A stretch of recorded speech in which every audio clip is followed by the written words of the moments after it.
What's up, YouTube? I'm back. Today's Thursday, and I am gonna make some sports videos onto my other channel. Cause on my other channel, they love when I talk about basketball and football. And the channel that I'm on now, they sometimes they like something new, something fresh, something different. The reason why I'm making as many of these videos as I can, cause in the next 2 weeks coming up, I work at Macy's, and that's like part-time job. Like it went from seasonal work to part-time work, and eventually I'm gonna have to call my boss and ask when is my hours gonna be arranged. Cause at some point I was told I might get a phone call. I might have to check the site. I am gonna pop up tomorrow in person and find out when exactly what time I come in, so that way I can know what time I come in. Whether it's a 4-hour shift, 6-hour shift, 8-hour shift, because they are going to start arranging people's hours. And by the time we get to Thanksgiving, Christmas holiday, you're not going to be getting too many YouTube videos. There are going to be days where you don't expect me to do a YouTube video, and I'll do a YouTube video. And then there'll be days where you expect me to do a YouTube video, then you won't be getting a YouTube video. And then there'll be days where there are no YouTube videos, and you would probably be expecting them. Yeah, gotta show off the shirt, because I ain't been, I'm gonna make a new t-shirt. That's gonna be a revised version of the t-shirt. I'm gonna put my cell phone number on it, because sometimes when I wear this t-shirt, a lot of people be asking for my phone number because they want me to film for them, and I be trying to tell them I gotta do a new revised version of the t-shirt. I ain't had a chance to do it because I had to switch jobs. But that's not why you're watching this YouTube video. You're watching this YouTube video, hold on, because every time I do these YouTube videos, some idiot calls early in the morning. Hold on. Yeah, sorry for the audio. I don't like people calling early in the morning when I'm filming because it's disrespectful. And a lot of times when you pick the phone up, they just waste your time. A lot of them want to just sell merchandise. It's like, go find someone else. Alright, now, on to the video presentation. This is going to be Sex Game, How to Be Valuable, Part 3, Real Masculinity versus Fake Masculinity. See, no video trilogy can be 100% completed without talking about masculinity. We hear that name all the time, 7 days a week, 24 hours a day, 365 days a year. Everybody has their own interpretation of what an alpha male is, what an alpha man is. You see it in movies, television shows, books, magazines. You hear it on YouTube. They talk about it in the news. You go to church. Everybody has a definition of what a real alpha male is. Now, the reason why I have added 2 titles, and I know it's going to be a very long title to read, but when you see it pop up on your YouTube channel or my channel and you click on the video, you'll understand why it has 2 names. You will understand why it's called Sex Game, How to Be Valuable 3 with a slash hyphen, real masculinity versus fake masculinity. Because we have to talk about that. Because there's a lot of men who make YouTube videos and they be giving you interpretations of what an alpha male is. So we have to finish the trilogy of 3 videos before I can move on to something completely new and different in the series. And this is where we finish the trilogy of 3 films or 3 videos. Now, fake masculinity is where a guy tries to come off alpha. Like, think of the guy in the gym when you go to 24-hour fitness, LA Fitness, Planet Fitness, and he grunts and he yells real loud.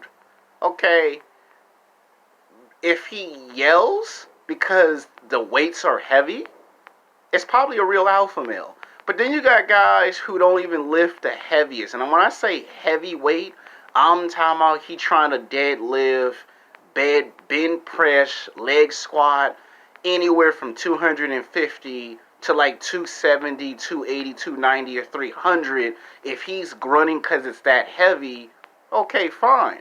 But then you got guys that are lifting 80 pounds, 90 pounds, 100 pounds, or 120 pounds, and they just scream and grunt for no reason.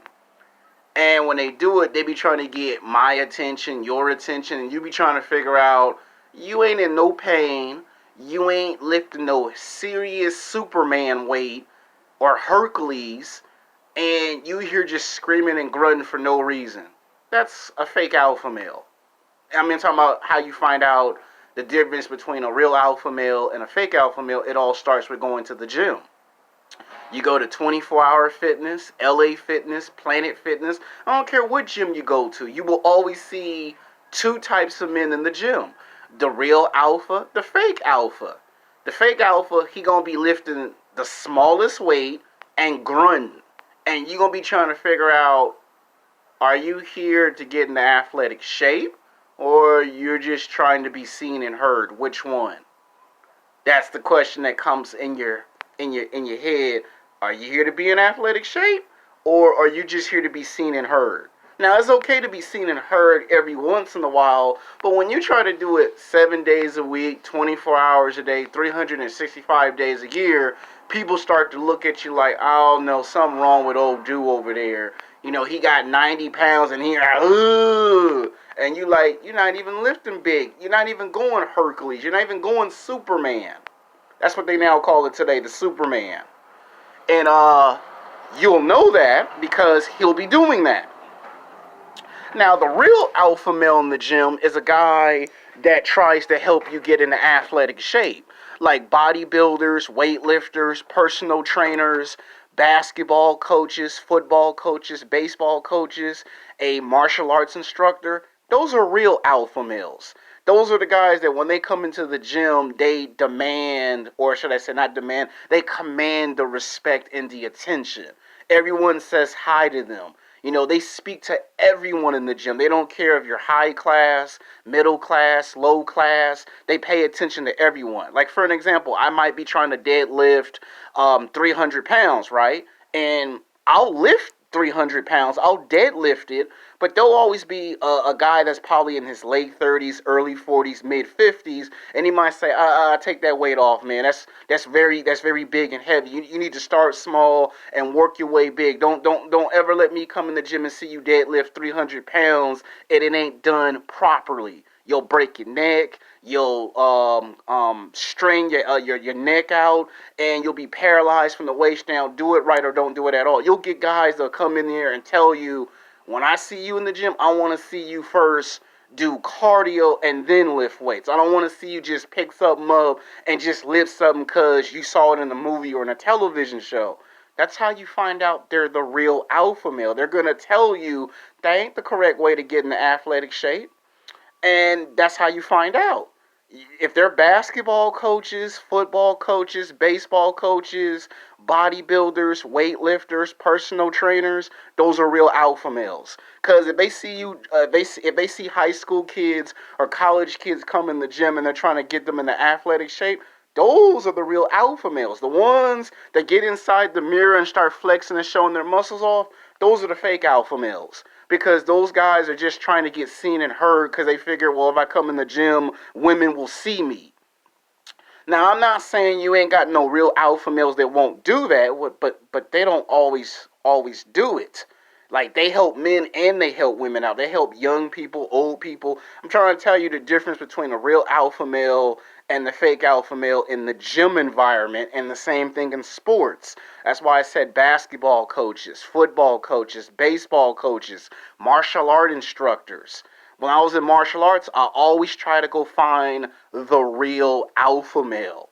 The one that is going to look at you and say, focus on your strengths and your weaknesses. Don't just focus on your strength, focus on both, your strengths and your weaknesses. So I always try to find them. Now, let's go into the working environment on how you can find the alpha male. A lot of times you can find the real alpha male is a police officer, a firefighter, somebody that is a doctor or a lawyer. A lot of times there's not one alpha male. There's like 7 different categories of alpha males. And each one specializes in a different profession. If you go into the world of being a police officer, a lot of those police officers look up to the veteran police officer. So the older the guy is, there's a good chance he's probably the alpha male if you're going with police officers. If it's a firefighter, again, you go to the fire marshal, he's probably an alpha male. I'm talking about real alpha males, not movie depictions that you see in movies and television shows, but real alpha males. Police officers, firefighters, doctors, lawyers, in their profession. Sometimes, if a guy has his own business, his own company, he's probably an alpha male. Now, let's talk about the rules, because there are some rules to this. One of the key rules is being strong in your conviction. If you tell somebody, I'm going to buy a house or an apartment or a car, you say what you mean and you mean what you say 100%. If you say, I'm going to get a house, an apartment, or a car, and you say it 50 or 60 or 70%, people might look at you like, okay, he's not serious. Sometimes you might have to go 80, 85, 90, 95, 100%. Either you go 100% or you don't go at all. That's what you're going to get told by the real alpha male. I'm going to take the philosophy that I learned from the martial arts. And they sometimes use this philosophy. You will not find the dragon. The dragon will find you. So if you can't find the alpha male, and I'm talking about the real alpha male will find you and will teach you how to become alpha. And the reason why I'm saying that is because it ain't just in sports that there's alpha males. There's alpha males in the work environment. So I'm trying to point out to you younger guys who are most likely considered the alpha males. Men in the military are alpha males. You see somebody dressed up in the military uniform, that's a good chance he's probably the alpha male. I'm just trying to tell you who are the real alpha males. Now, let's take a look at the rules of an alpha male. Well, that's the first rule. The second rule is don't always suspect everyone to know that you are the alpha male. Now, masculinity can bring you lots and lots of value. You give out good instructions and good advice, somewhere down the road you have the potential to become a real alpha male. If you're a car mechanic and you're good at fixing cars, that might make you the alpha male. I'm just trying to give you prime examples on how to be how you know it's an alpha male. Now, let's talk about the benefits, the good benefits that come from being alpha. A lot of men be like, well, if I'm alpha, how does women find me physically, sexually attractive? Okay, here's something that I've been taught in the martial arts and in life. If a woman finds you physically, sexually attractive, she will show, not tell, she will show you that you have value. The way that could be is if a woman buys you lunch, if a woman buy you lunch or buy you dinner, you're valuable. A woman don't buy lunch and dinner would be deemed low value, right? So if a woman buys you lunch or dinner, you must have some value because she bought you lunch, she bought you dinner. It ain't just you bought her lunch and dinner, it's she bought you lunch and dinner. If a woman calls a taxi or an Uber for you, you must have some value. Because, other words, it would be you going and getting an Uber or a Lyft for yourself. But if the woman goes and calls an Uber for you, so you don't have to spend your money, because a lot of men be like, I wish I could date a girl that don't make me spend no money. And I'm not saying you're not supposed to spend no money. What I'm saying is, if that person does things for you and you didn't ask for it, and it's 100% natural and not forced, you must be high value. You must be masculine. A guy that's not masculine, she will not buy that guy lunch or dinner.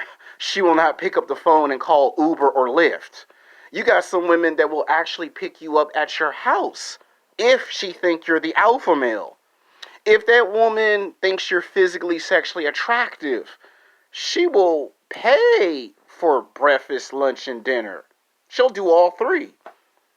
Now, I'm not saying it's just going to happen like that, so don't get confused when I say that. You got to put in some work. Now, you still got to have a house, an apartment, you still got to have a car, you still got to have money, you still got to have a job, and you still have to look good. So, just because I said that a woman buy you breakfast, lunch, or dinner, that doesn't mean you don't do no work. You still got to put in some work, okay?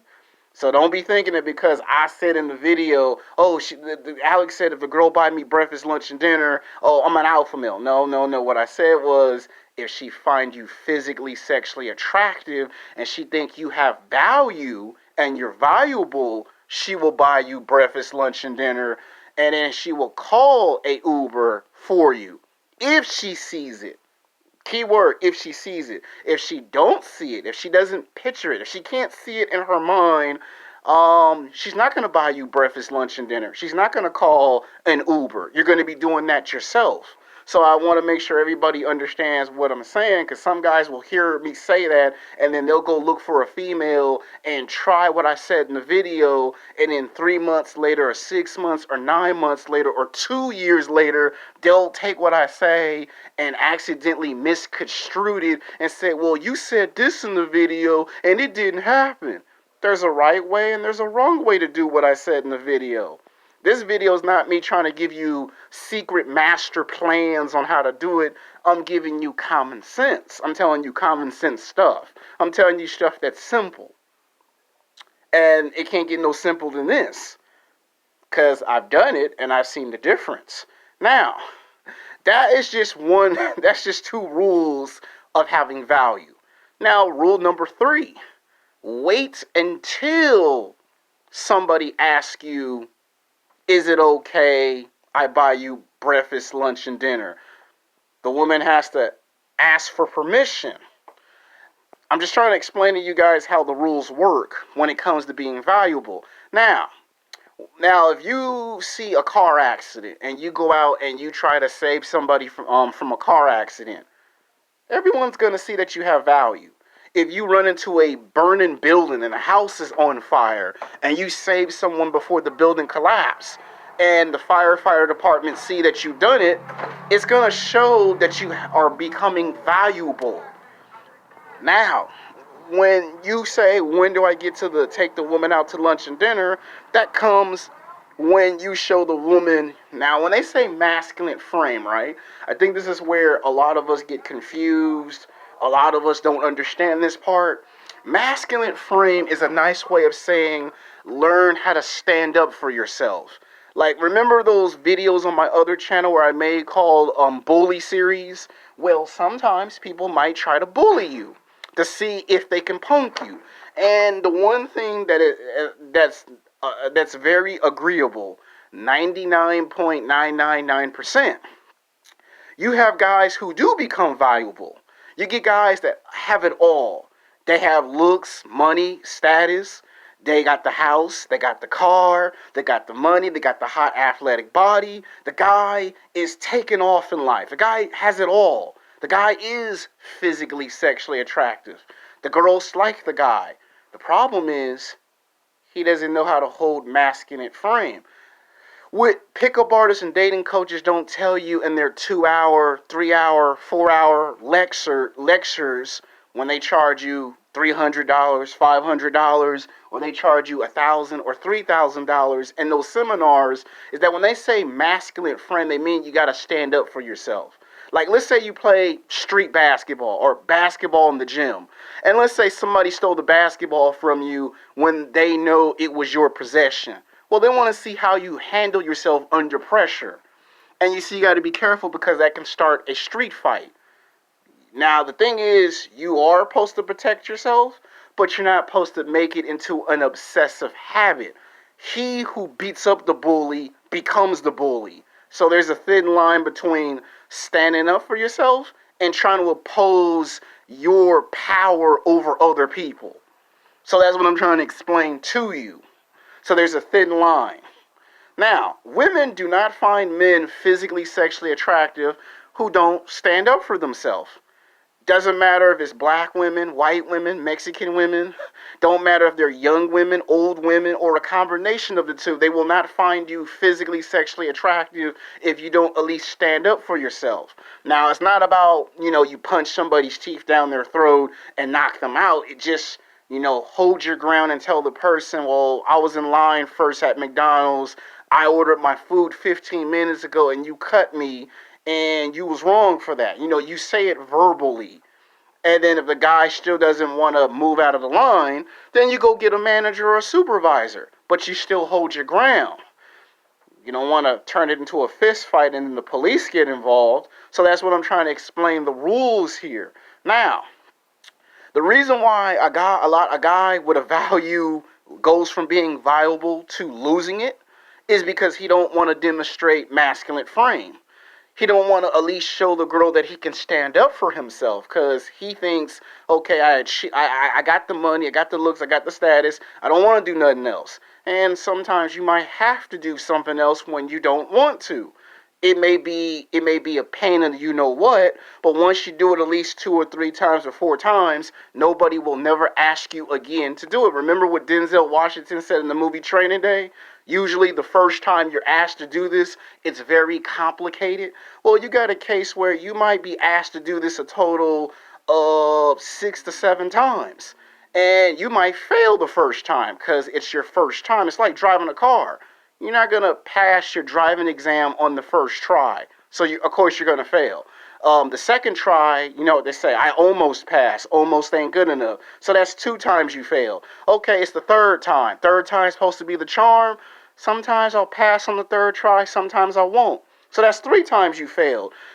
It probably won't be until try number 4 or try number 5 or try number 6 or 7 that it becomes 100% natural to you that you have to start doing it. So I'm gonna make a martial arts alpha male program series on which martial art fighting styles can be used for self-defense for men and for women. I won't start that series until 2020 because I want 2019 to finish up without getting off the subject. But yeah, that's probably why I made this video. So I'm trying to give you out prime examples. Same thing in the work environment. Sometimes you might have to learn from other people. That's another rule.